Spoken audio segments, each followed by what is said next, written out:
Landmarks, also known as geofences, are geographic zones that are used for location-based alerts and vehicle tracking.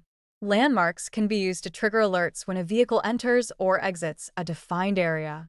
The Landmarks page is accessed from the Alert Settings drop-down on the Alerts page.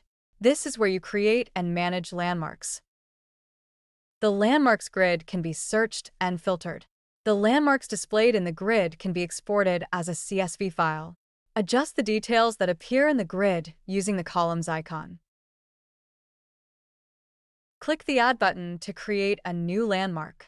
This opens the Add New Landmark box. Enter a name for the landmark, assign it to a group, and choose what type of alert to generate, if any. You have the option of customizing the appearance of the landmark on the map.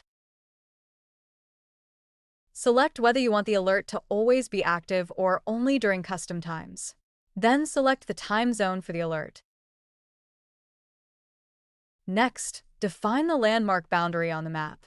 Use the search box to find an address and drop a pin for that location. A landmark must have at least 3 boundary points. Click on the map to set up the boundary points. Or you can draw a quick zone boundary around the pin by selecting a size from the drop-down. Click and drag a boundary point to change the shape of the landmark.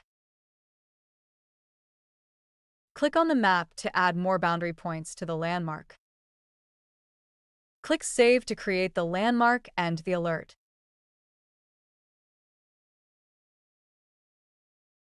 Click the Map button to view the landmark on a map.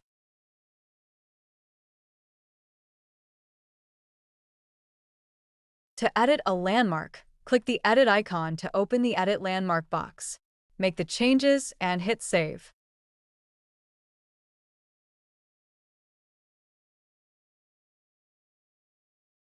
To delete a landmark, click the Delete icon.